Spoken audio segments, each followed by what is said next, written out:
Excellent, thanks. I'm Brenna. I'm the director of the Nourished Research Foundation in Boulder, Colorado. I'm also an associate professor at the National University of Natural Medicine in their clinical research department. I'm a faculty on the Bridge program, which is a federally funded research program that provides postdoctoral training. I'm also an adjunct associate professor at Naropa University, which is a Buddhist-oriented university here in Boulder, Colorado. I teach in the graduate program, in their clinical mental health counseling master's program, and in the undergraduate department. And because I've got my screen on a monitor, I'm just going to turn my video off so that you're not looking at my neck if I can here. Okay. So I want to give a disclaimer before I start that this presentation might contain content related to oppression, invalidation, marginalization, discrimination, bullying, abuse, and trauma, both generally and specific to populations of racial, ethnic, sex, gender, and socioeconomic status minorities, because binge eating disorder contains oppression, invalidation, marginalization, and all of those factors.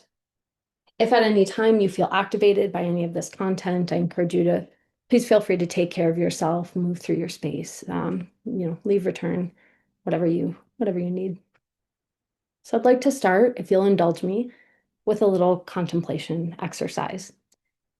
So I'm going to ask everyone to close their eyes for a moment and imagine that you have a patient or a family member or a friend who comes to you and expresses negative emotions around eating.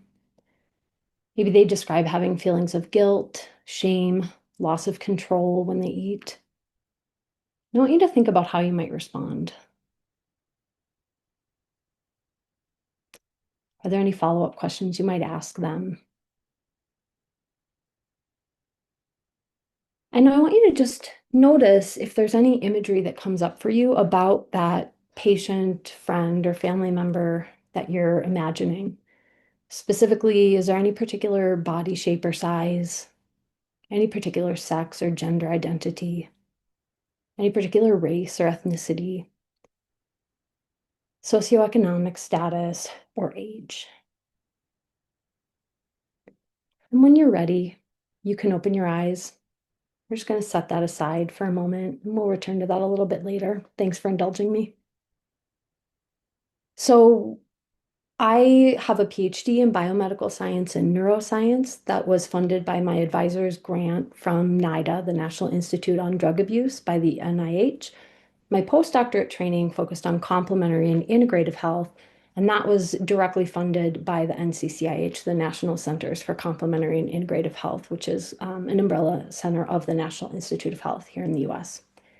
The research that I'm going to be presenting is from a cross-sectional mixed method study that I conducted during my postdoc that focuses on experts' opinions about binge eating disorder. This is the first publication from that work. It's titled Binge Eating Disorders, a Social Justice Issue.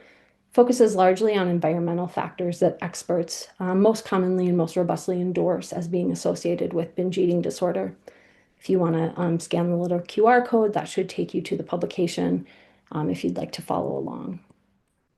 We also have several other publications already from this project. So on the left is the publication I just showed.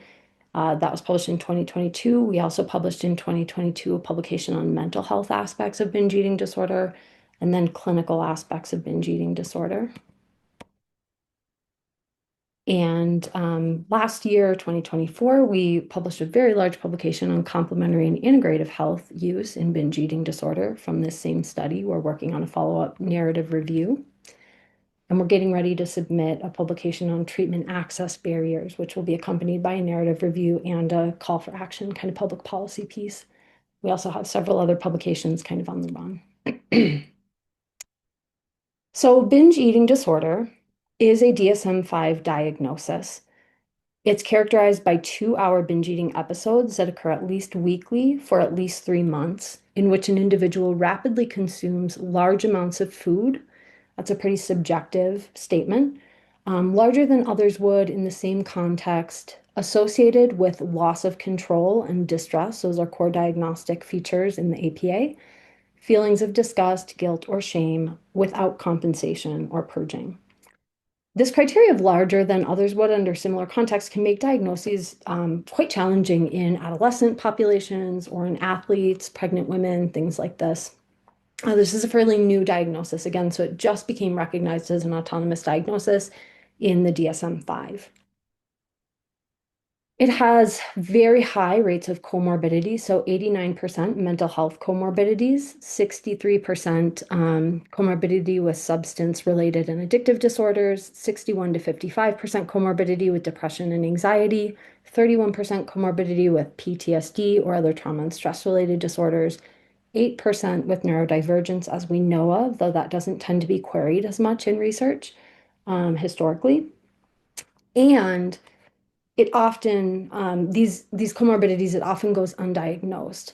So we often see binge eating disorder used to cope or mask for untreated symptoms. So an individual may have PTSD, may have neurodivergence, and use binge eating to cope for it when that issue is not being addressed. It also has 80 to 90% comorbidity with physical health outcomes. So 40 to 70% comorbidity with lifetime obesity, diabetes, metabolic syndrome, cardiometabolic disorder. Though we do have some emerging data showing that overweight and obesity may not necessarily increase risk for health outcomes, negative health outcomes, so cardiometabolic disorder in individuals with binge eating disorder. I'll circle back to that in a little bit. It significantly impairs daily life, so it accounts for 0.98 disability adjusted life years per person. That's 9.8 disability adjusted life years per every 100 individuals. 0.8 million disability adjusted life years in total. That's from the 2019 Global Disease Burden Database, so fairly recent data. It has high lifetime prevalence rates that are estimated at 23 to 31%, both globally and nationally in the US. 23 to 31%. The 2019 Global Disease Burden Database found estimated a lifetime prevalence rate of 23.4%. So 23.4% of adults in their lifetime globally will experience binge eating disorder. Those rates are actually the same as substance-related and addictive disorders, anxiety, and depression. Yet, we usually don't think of binge eating disorder as a major public health crisis. I would argue that it most certainly is. The 2024 Growth Analysis Report reported that the binge eating disorder market is valued at 0.81 billion US dollars in 2024. They state that this is driven by increasing awareness, advancements in treatment options, and the rising prevalence of the disorder across 8 major markets. And it has a 6% compound annual growth rate estimated between 2025 and 2034. So it is only estimated to grow by quite a bit. The 2034 estimated market value is 1.45 billion US dollars. Standard of care interventions for binge eating disorder include eating disorder focused cognitive behavioral therapy. So this would be Chris Fairbairn's cognitive behavioral therapy, behavioral weight loss, interpersonal therapy, and pharmacotherapies. Pharmacotherapies tend to center around selective serotonin reuptake inhibitors, SSRI, antidepressants like escitalopram, sertraline, anticonvulsants like topiramate, anti-obesity medications like orlistat, though at least in the US, the FDA has pulled that approval, so it's no longer FDA approved because of safety risks. Vyvanse or lisdexamfetamine, which is a stimulant, an amphetamine stimulant developed for ADHD and is actually approved in the US for treating binge eating disorder, though it's not recognized as a guideline or standard care. And then, of course, it is recognized as a guideline, GLP-1 inhibitors, which have increasing use. These would be things like Ozempic, Wegovy. They do have some good empirical support, though they are not recognized yet as guideline or standard of care.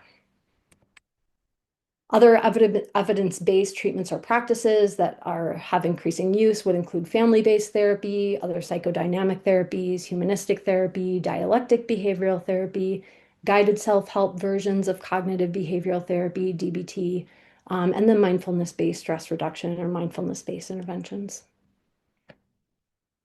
All of these standards of care have very low treatment success rates that cap at about 45% at best, even when combined. They have high recurrence rates. So of those who do have success, 50 to 65% of them relapse. They have high rates of treatment dissatisfaction and high rates of early discontinuation of care. This is very similar to treatment-resistant depression, which has a very large amount of funding, is something most folks are aware of. I'm guessing that most folks on this meeting were not aware of that in the case of binge eating disorder. Moreover, studies show us that most individuals who have binge eating disorder don't know that they have an eating disorder. So national and global survey data both show that about 95% of folks who meet diagnostic criteria for binge eating disorder never receive a formal diagnosis. 95% don't know themselves that they have an eating disorder. 95% don't recognize the need for treatment. 56 to 87% never receive standard treatment, and 85% lack access to health care. Given the current administration changes in the US, I suspect that percentage rate is only going to increase in the next couple of years.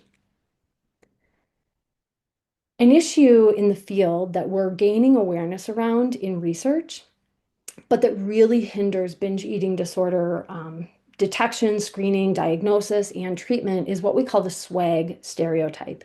It's an outdated misconception that ascribes all eating disorders to skinny, white, affluent young women or girls, SWAG, usually with restrictive type eating disorders. So I want you to think back to the visualization exercise that we did in the beginning here and just kind of notice, did the person who you were visualizing match any of those demographics? Now, that demographic, thin, white, affluent young women, tend to saturate treatment-seeking populations for eating disorders. They also tend to saturate allopathic healthcare in general, at least here in the US. However, they are not an accurate representation of everyone who experiences binge eating disorder. As I said, 85% of folks with binge eating disorder lack access to healthcare, 95% never receive a formal diagnosis, and often themselves don't know that they have an eating disorder. Unfortunately, historically, researchers tend to pull from treatment centers and treatment-seeking populations. So that SWAG demographic not only saturates treatment-seeking populations, but it also tends to saturate research that informs what we think we know about binge eating disorder. And again, that demographic actually represents less than 5% of all individuals who experience binge eating disorder. I wrote eating disorders there just because I couldn't fit binge eating disorder in one line on the slide. So we have an issue, and this is something that was reported to me in my research by experts. It's well documented also in the literature, but we have this situation where, what we think we know about eating disorders pulls from a sample that does not have good face validity for the population. So a quote from one of the experts in my study, and I'll talk a little bit more about the methods of my study in a little bit. So much of the eating disorder perspectives and history that we attend to are very female focused and come out of the female gender orientation. I think anorexia nervosa kind of set the stage for a current understanding of eating disorder pathology and treatment. And anorexia nervosa is so dominantly female in treatment-seeking populations. We know that unfortunately eating disorders have been hampered by these old stereotypes about who's affected, and that leaves millions of people undetected with an eating disorder. So this SWAG stereotype, it needs dismantling and it needs awareness. One of actually the benefits to come out of the COVID-19 pandemic was that it put a firewall between research and treatment-seeking populations. So as researchers, we had to get a little bit creative and more inclusive in our recruitment methods. We started to see all this data, kind of affirming that most folks with binge eating disorder don't know they have it, don't get a diagnosis. And we started getting an accurate picture of what demographics or what populations have increased risk of binge eating disorder. But this information is ongoing. More is still needed. We need updated information on demographic prevalence, risk factors, pathology that includes the 55 to 95% of affected individuals who go undetected, unscreened, undiagnosed, and untreated. So again, this is published in my 2022 publication, Binge Eating Disorder is a Social Justice Issue. And I'm going to walk you through a little bit of the methods of how we got this data before I proceed to share more of what we found. So In my postdoc, I wanted to make a transition. My PhD is in biomedical science and neuroscience. That was preclinical. I was doing mostly stereotactic surgeries, focusing on neurobiological processes of addiction and withdrawal. And I wanted to make this transition in my postdoc to working in human clinical research, human samples, focusing on eating disorders. So, in order to get a pulse on the field, I developed a criteria to identify binge eating disorder experts globally. This included researchers, clinicians, healthcare administrators, policymakers. We actually had separate criteria for researchers and clinicians. The criteria was based on federal funding, PubMed publications, professional leadership, popular press, and Googleability. So I wanted to get a really good index of who are the people who are making the decisions that determine and inform what we think we know about binge eating disorder. But I also wanted to capture if you're Joe Schmo on the street and you have an eating disorder and you go on Google to find some help, who are you likely to access? So that's why we had this kind of Googleability criteria. So again, we had eligibility criteria for researchers and then separate criteria for clinicians. We also had a combined category for folks who had some research and some clinical criteria. That criteria identified 38 experts in total globally. Of those, 14, so just shy of half, consented to participate in 2-hour semi-structured, anonymously recorded Zoom interviews with me. Now, these are folks who develop the diagnostic criteria for binge eating disorder in the DSM, have the most federal funding for the DSM. So these are really kind of, people who have a lot going on. So 2 hours of their time, I'm just immensely, immensely grateful. They consented to do semi-structured interviews with me on Zoom. The interviews were recorded and transcribed. This included 7 researchers or folks who met the research criteria, 6 clinicians or healthcare administrators, folks who met the clinical criteria, 2 who met the combined criteria, and 1 who met both the research and the clinical criteria separately. Um, Again, so these participants did 2-hour semi-structured interviews with myself. We recorded the interviews, we transcribed them. I asked them questions pertaining to all aspects of binge eating disorder, from pathology to risk factors, environmental factors, biological factors, treatment factors, everything really that you can think of under the sun. Again, for the third time, here we go. We transcribed the interviews, and then we analyzed the transcripts qualitatively using retrospective thematic analysis, which is just a fancy name for a qualitative research technique. Myself and one other investigator shown here on the image, Heather Zwicky, who was my mentor at the time. She is the founder and director of the Health Got Research Institute, not the current director, but founder, has a PhD and is kind of one of the grandmothers of naturopathic medicine. We both went through the transcripts independently. We had analyzed them for themes. We identified themes, then we came back to each other, discussed the themes, and then kind of solidified them. Went back in, did some reflexive analysis, and then solidified the themes. And we've published the themes in these separate papers. So our first theme that was most robustly endorsed by experts focused on environmental factors associated with binge eating disorder, which were largely social justice issues. Our second theme was mental health aspects. Third theme was clinical aspects. Here's QR codes if you'd like to access any of those. You can also just go on PubMed, and there's only one Brenna Bray, so you can just put my name in on PubMed and they'll come up. Fourth theme was complementary and integrative health use. So I'm going to focus on environmental factors. And there were 12 environmental factors that were most robustly endorsed by experts. Not only one of them had I imagined when we started this study. So the most commonly endorsed environmental factors that were endorsed by all experts were gaps in clinical research and care, invalidating environments and invalidating experiences, so invalidation, systemic issues and systemic oppression, marginalization, lack of resource access.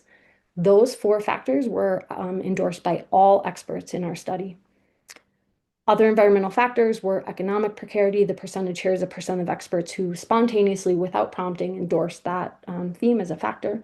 So economic precarity, stigmatization and discrimination, trauma and adversity, food insecurity, interpersonal factors, social media and social messaging, nutrition scarcity, and predatory food industry practices and environments, which is the only one of those that I had predicted starting the study. So I'm going to walk through just a little bit of these themes. So the first theme, systemic issues and systems of oppression. There were 12 systems of oppression that were identified as relevant to binge eating disorder. These included systemic discrimination, endorsed by 82% of experts. Examples would be body weight, shape, size discrimination, structural racism, structural sexism, social media, sociocultural ideals, health insurance and healthcare systems, predatory food industry practices and environments, sexual, emotional, and physical abuse, geographic systems of oppression. So if you live in an area where SNAP benefits are not great, or you don't have access to a treatment center or something like that, clinical factors in the field of eating disorders. So issues of justice, equity, diversity, inclusion, and access among healthcare providers, anorexicentric understanding and engagement with binge eating disorder among healthcare providers, stigmatization among healthcare providers that we know drives healthcare avoidance and contributes to underscreening, misdiagnoses, underdiagnoses, and causing, very large percentage of folks to go undetected. That also stems from lack of training and education for healthcare providers in medical school, things like this. Federal funding for binge eating disorder research. I mentioned that binge eating disorder has 20 to 30% lifetime prevalence rates. That is the same as substance-related addictive disorders, depression, anxiety, yet we have about 1/100th of the federal funding, the amount of federal funding that is allotted to those other issues. I actually went through NIH Reporter and did the kind of calculations there. Economic exploitation, school systems, legal systems, police harassment. So, a quote from one of the experts endorsing this theme: how we think about eating disorders is that anorexia was kind of the granddaddy, the thing we knew first. And then bulimia kind of grew out of that. And people used to refer to it as failed anorexia. And I would say, in part, that binge eating disorder was thought of initially as being like bulimia, but without the purging. So, the same mechanisms. And I would say that traditionally, when I'm talking to my colleagues in the eating disorder field, the dominant mechanisms that have a tendency to be most thought of are things like restraint and shape and weight overvaluation. But that's starting to be a bigger push to have a more encompassing view of mechanisms like reward and inhibitory control, emotion, distraction, things like that. I think in part because the restraint stuff wasn't necessarily panning out with binge eating disorder quite as well. So why am I showing a dolphin? Besides the fact that it can lower cortisols a little bit and offer a little breakup in this presentation, I want to make the point that binge eating disorder, although it may look superficially similar to anorexia nervosa and bulimia nervosa because it involves a disordered relationship with food and eating, it is a very different and distinct diagnosis, with a very distinct psychopathology and biology and neurobiology. So here's a quote from one of our experts.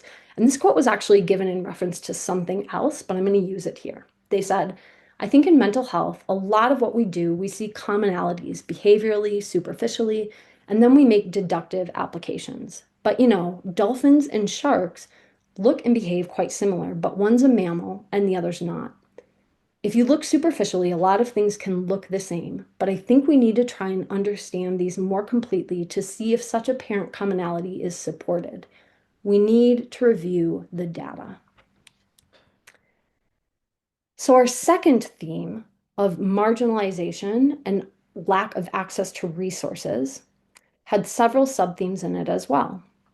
So different types of marginalization that were described were low socioeconomic status and economic precarity or insecurity, food or nutrition scarcity, male sex or gender, or really sex gender minorities in general, racial and ethnic minorities, so member of the BIPOC community, Black, Indigenous, and people of color, age, religion. Now I want to give some data. I want you to remember that swag stereotype that we talked about. Maybe pull back in the, kind of demographic image of the person who you envisioned in the beginning. Now I'd like to tell you what the demographics of folks who have binge eating disorder look like. Members of the Black, Indigenous, and people of color, so the BIPOC community, have twofold higher risk and prevalence rates of binge eating disorder than their white peers. Yet they are 50% less likely to be screened, diagnosed, or receive care, and represented in less than 10% of research. So this is a systemic issue and it is a huge one. So sex and gender minorities, members of the LGBTQ2 plus population, have almost 3 times greater risk and prevalence rates of developing binge eating disorder, 2.75. Gender minorities have 70% prevalence of eating disorders, 30% in binge eating disorder. They also go underscreened and are not represented. So what does this mean? I'm going to use a quote from one of the experts in my study. If you're a Black woman, if you're somebody who lives in a larger body, if you are an older male, people aren't going to think that your eating habits constitute an eating disorder because you aren't a young, thin, cisgendered white woman. I think it also makes sense to talk about the specific ways in which underrepresented groups might be struggling that are unique to them and their experiences, rather than just saying, oh, anyone can be affected. So knowing, for example, that if you are a sexual or gender minority, you are at much greater risk of any kind of eating disorder behaviors. Knowing that if you are a member of the BIPOC community, you are very unlikely to get detected with an eating disorder. And that means you could struggle for a long time. And what do we do then to reach these communities in a way that's meaningful? Food insecurity, so economic food insecurity and nutrition scarcity, was a third theme that was very commonly endorsed by experts, 93% of experts. I'm going to give a little bit of data here. So food insecurity increases risk for binge eating disorder 1.65-fold, almost twofold. Using government assistance before the age of 18 increases risk of binge eating disorder threefold. We have some data that has been done in food pantries, both in San Antonio, Texas, between 2015 and 2016. Their findings mirror studies that have been done in food pantries in Jordan and the Middle East, I believe. I can't remember off the top of my head, but they mirror studies that have been done internationally. They find that 52% of individuals who use food pantries report restricting their food or eating or fasting for at least 8 hours. Those who report this, that has significant correlation with increased weight and BMI and increased eating disorder pathology. And in fact, that 52% statistic, 52% also met diagnostic criteria for having an eating disorder. That is over half of food pantry users, just over half. The correlation coefficient with eating disorder pathology and increased BMI was 0.25 with a p-value of 0.0001. So a quote from an expert relaying something that was shared with her or him by one of their clients. Well, yeah, I have binge eating. I binge eat the first 2 weeks of the month because that's when we have food in the house. And then there's no food in the house the last 2 weeks of the month. So this offers a very different pathology than what we usually think of when we think of an eating disorder. And yet this is perhaps the most common pathology that occurs in binge eating disorder, or one of them, certainly. Now, these studies in San Antonio, Texas, that did this work in food pantries, they also had a qualitative component. So they asked participants why they were trying to restrict their food or eating, why they were trying to go 8 hours or more without eating. And the 3 most common reasons that they reported were insufficiency. So recognizing that their food allotment was insufficient, stretching food to make it last longer, and then the biology overrides and they might binge. Prioritizing other family members, so minimizing hunger for other family members. This would be a mother or a father who's trying to eat less so that their kids can have more to eat. Again, knowing that what they have is insufficient. 3, prioritizing medical expenses. So using allotments on things like diapers and tampons rather than food. Again, this is a very different pathology than what we historically think of with eating disorders. This is not a person who needs a treatment to tell them to love and accept their body. I want to be very clear on that because that is what eating disorder focused cognitive behavioral therapy, that's pretty essential body self-acceptance. This might explain why some of our current standard of care have success rates that cap at below 50%, right? We might not be targeting what's really going on here. And prior to COVID-19, we kind of just didn't know. So here's another next theme, sorry, stigmatization and discrimination, also endorsed by 93% of experts. Now, there are a lot of different forms of discrimination that were identified by experts in this study. Stigmatization about body weight, shape, and size, stigmatization about having an eating disorder, stigmatization about having a mental health diagnosis. Here's a quote from one of the experts. I have a patient with binge eating disorder whose doctor told her, quote, "You're fat every day, so you should exercise every day." That's from a healthcare practitioner. But that's really what we're telling people as a culture or society. The practitioner just put it into words. And I will add that I also work as a behavioral health coach. I have had clients who have come to me in tears and have said, I was trying to talk to two clients who've said, I was trying to talk to my doctor about my CPAP machine. And my doctor told me, you need to lose weight, and we'll talk about your CPAP after you lose weight. One of those clients advocated for themselves and said, no, we need to address my CPAP. They got testing. A week to 2 weeks later, the doctor called them back in and said, I'm so sorry. This has been contributing to your weight issues. I'm really sorry. So we really need to start rewriting the narrative of what food, eating, and weight disorders are. We really need a better understanding of them. The sources of stigmatization, as identified by experts, were internalized, so at the level of the patient, systemic, sociocultural, contributed by social media, etc., and specifically in healthcare providers and healthcare systems. I cannot stress how important this is. This is a major source of stigma, and it contributes to healthcare avoidance, which then leaves many individuals with binge eating disorder undetected, undiagnosed, and struggling on their own with their issues. The impacts of stigmatization also cannot be understressed. They induce shame. They induce very real trauma, both little t and big T trauma, as well as PTSD and adversity. They are a primary source of adversity. They can show up as forms of adverse childhood and lifetime experiences, contribute to PTSD, poor self-esteem, interpersonal relating, isolation and avoidance that begets binge eating and worsens mental health. And then, as I mentioned, healthcare avoidance that contributes to undetection, underdiagnosis, and underscreening. Another quote from an expert, if the eating disorder has been associated with weight gain, then we know for a fact that the individual has been intruded upon by families, doctors, institutions, and there's trauma associated with that. There's trauma associated with being told day in and day out that what you are is not acceptable or lovable or okay. Many people who are living in larger bodies have been teased or bullied around weight, so there's a lot of trauma associated with binge eating disorder.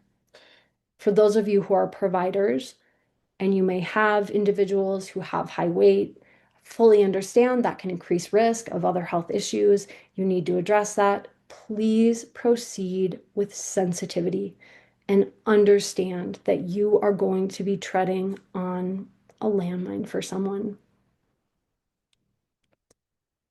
So another quote, and I think I read this one already. If you're a Black woman, if you are somebody who lives in a larger body, if you are an older male, people aren't going to think that your eating habits constitute an eating disorder because you aren't a young, thin, cisgendered white woman.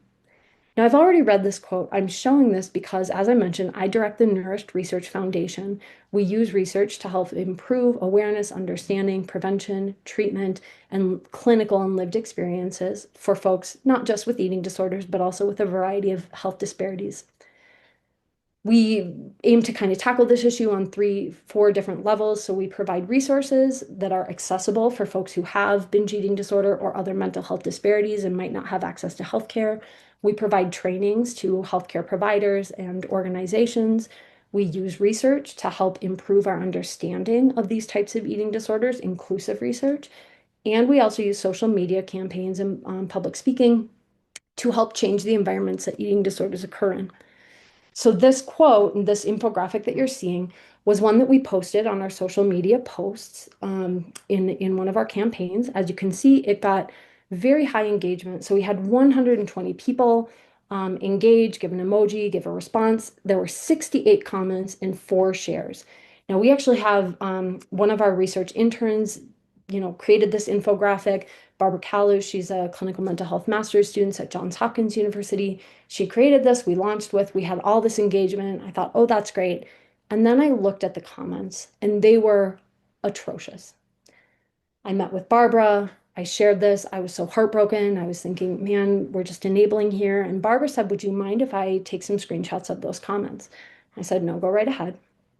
And at our next meeting, she came back to me. We're kind of talking at the end of the meeting. She said, could I show you the reel that I made for our next social media post? And I said, yeah. And this is what she showed me. And now, what you're about to see are all of the very real comments made by folks in response to this post.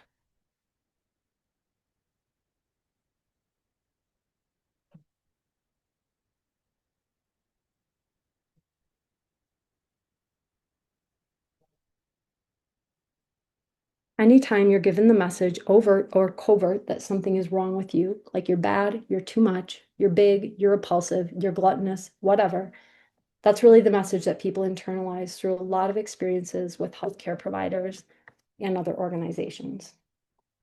Nourish Research Foundation is a nonprofit dedicated to nourishing knowledge and empowering hope for eating disorders for everyone.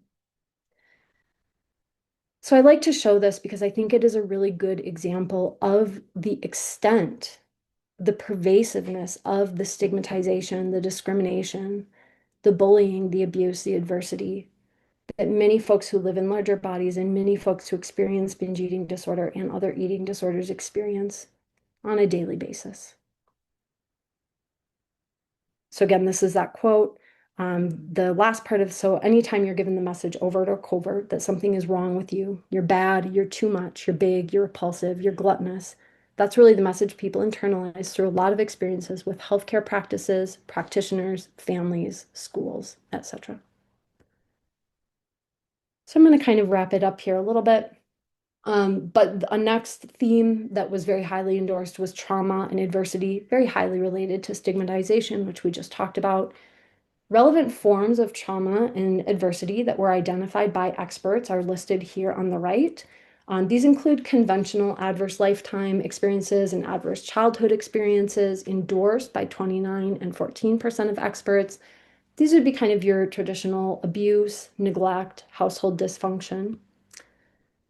We do have data showing that a single adverse childhood experience, especially involving restricted food access, so food insecurity, which actually is a very real form of adverse childhood experiences, increases the odds of developing binge eating disorder threefold or 2.95. And usually, when folks have one adverse childhood experience, they have more than one. We have a lot of data showing that trauma and adversity have very real impacts on the brain. And I'm not going to go through this data so much just for the sake of time. I'm happy to come back to it to the discussion if you want.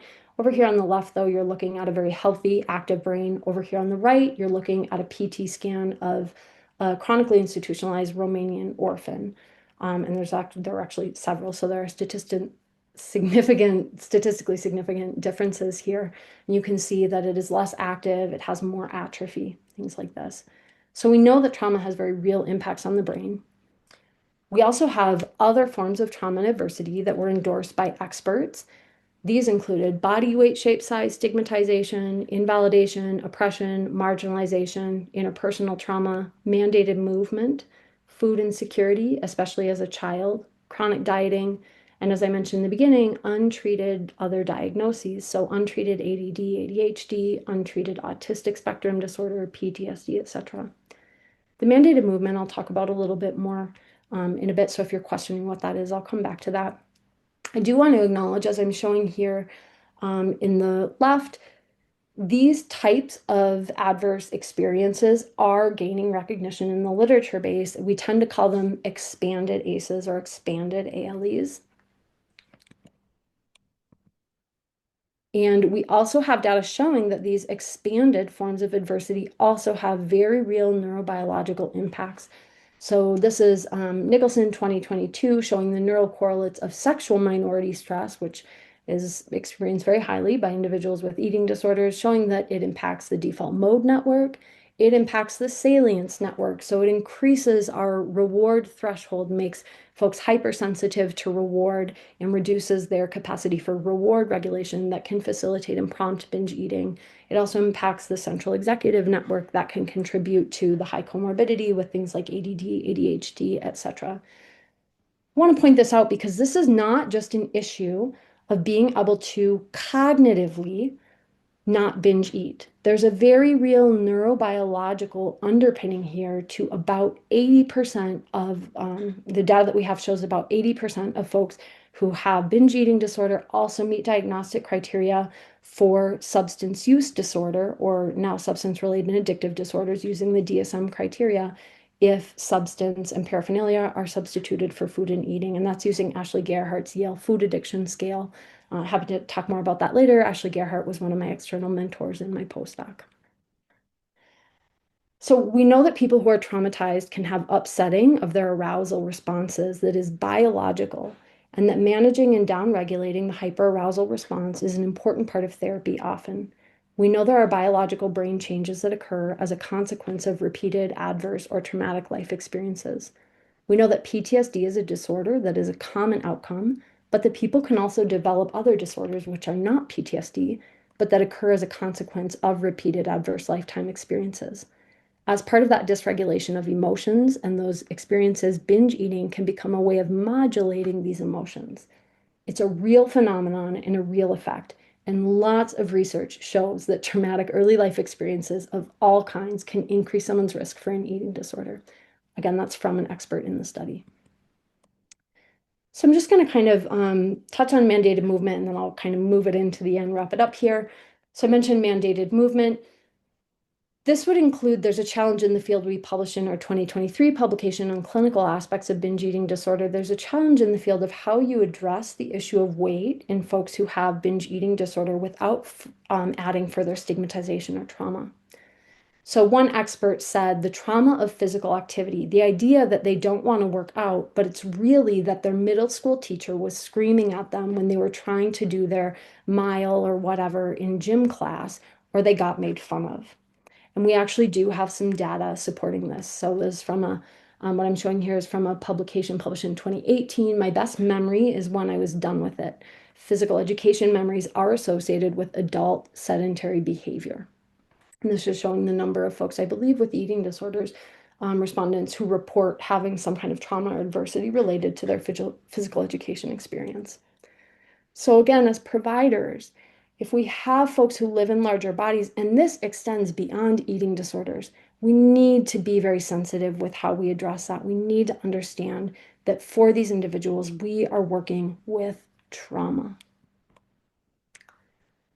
One thing I want to point out here on that note of trauma is that there was a lot of thematic interaction, right? So some of the primary themes that were endorsed: invalidation, marginalization, stigmatization, discrimination, trauma, adversity, interpersonal relations. These are all really forms of trauma and adversity. They interact, and folks who have one are more likely to have more than one. This is Barbara Kalu here on the right, who I mentioned before. She is a clinical mental health counseling master's student at Johns Hopkins University. She's a staff member at Nourish. She does all of these beautiful infographics that you've been seeing in this presentation. When I try to do an infographic, they do not look this nice. I also want to bring this up because this research that I've presented is primarily qualitative. That's not my background or training. I was trained in neuroscience and biomedical science. I was not really thrilled to be doing qualitative research in my postdoc, though I do find that it is extremely valuable and rich. But it can be very hard to present because we tend to not have graphs, figures, things like that. Showing quotes, it can be an eyesore. So we have another staff member at Nourished, Rishi Lamashane, who is starting his master's in public health at Brown University this fall. Rishi is a biostatistician. He came to me at Nourished. He was really interested in biostats, and I said, that's great. I teach stats, and that is about, I know the bare minimum that I need to teach. I'm not a statistician. I don't know how to teach you what you want to do, but I know how to mentor you to guide you. So Rishi basically developed a social network mapping protocol that he applied to the environmental factors that experts endorsed in the field. And this is just a little image here. We're getting ready to publish this data, but it's just a really nice, new, unique way to be able to visualize some of these findings. And with that, I'll read this one last quote and then we'll close. If you work with eating disorders, it's a political statement, especially as we're better understanding the impacts of racial injustice. Targeting inequity is going to have a cascading effect across mental illnesses, and especially the way we understand the impact of discrimination.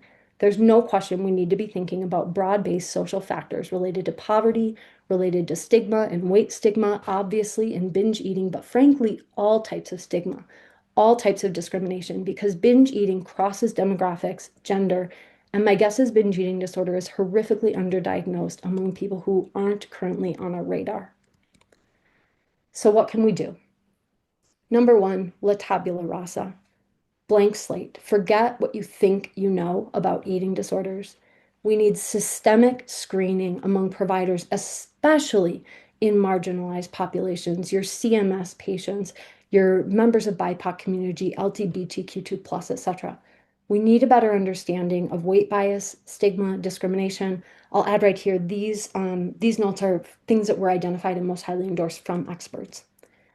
We need to be including patient experience and impact, um, implicit understanding of weight bias, stigma, discrimination in the field.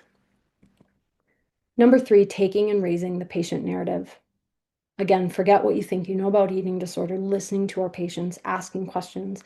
I think we need to be taking account of people's narratives and life experiences, and that should be informing our therapy and our therapeutic approaches. We also need accessible and inclusive treatment options that are free or low cost, can be delivered virtually or community-based, are accessible to folks who lack access to healthcare, are socioculturally sensitive, inclusive, and responsive. That can overcome the treatment barriers of treatment non-responsiveness, lack of access to healthcare, lack of formal diagnosis, lack of understanding of binge eating disorder.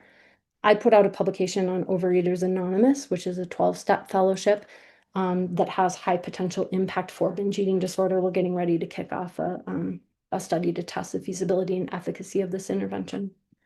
There are many others too. What can we do as clinicians? Social justice therapy is very worth exploring. Trauma-informed therapy for sure. Again, recognizing the pervasive nature and impact of trauma, asking to our patients not what's wrong with you, but what happened to you. Focusing on safety, understanding trauma, empowerment, healing, and avoiding re-traumatization. Now, I teach at Naropa. I teach in a Buddhist-informed contemplative counseling clinical mental health cohort.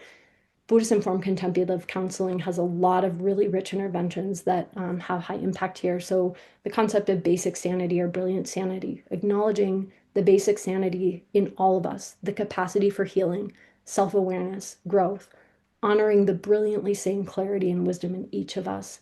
A simple act that we can do is person-first language. So an individual with binge eating disorder, right? Non-dual therapy or non-interference therapy. So the idea that there's nothing to be done, that these folks might be doing the absolute best that anyone could in their situation.